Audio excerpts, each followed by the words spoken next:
So I wanted to show off my new grow bed system here. And my awesome new venturi put on my pipe going on.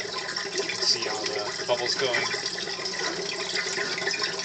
Aerating the water. If I plug up the where the venturi intake's from, you can see it's still draining, but it's not shoving all the water in. And that's just what it looks like. It's just a you see all sorts of videos on YouTube on how to make these, but this is the just the T method with I used a little piece of tubing to shove in there at a 45-degree angle on the other end also.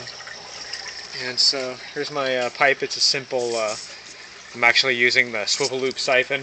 I really like this design because it kind of lets you adjust the height of how deep you're flooding your beds, gives you a little more flexibility. But otherwise I just have these two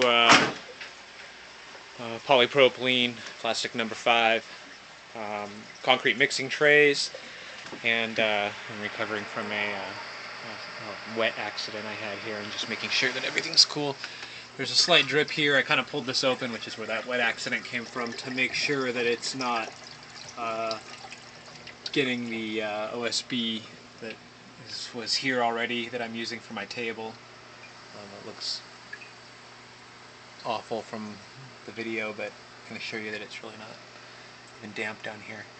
I do have a slight leak, and I think it's because when I put these, fix this lower bar here, which you can see goes over to where my siphon is, and connects the two grow beds. Couldn't twist into the PVC since I had to build this lower frame first, and so that being the case, they developed a slight leak. So I think I'm going to solve that problem by growing a mushroom farm down right on below here. It seems to be kind of dim, out of the light, and guard it a little bit more. And hey, I get free mushrooms, so I don't even have to do anything. So anyway, here's the lettuce. I transplanted it out and moved everything out a little bit further. My green onions, the basil, got some dark spots on one of the leaves. Lettuces. I put all the kales in the back over there so they're out of the way, because I'm probably not going to eat a whole lot of those anyway. I just needed to keep the established roots. I put the other basil over there, so hopefully, I've heard those guys don't like to be transplanted, so I tried to keep all the rocks that were inside the roots in the roots and moved them, so we'll see how they do. Some more lettuces, and then these guys, my tomatoes. They lost a lot of their little tiny roots in that move because they were intertwined too much in the net pot, since I both had them crammed in the same net pot. So hopefully they make it past this and prosper.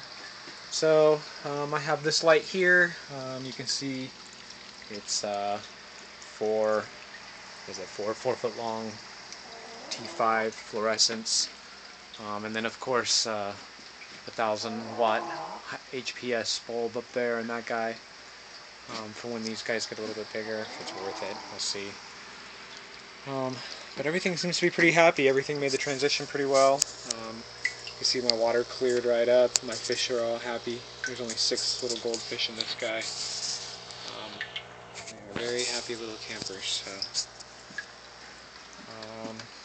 anyway, that's finally got out of that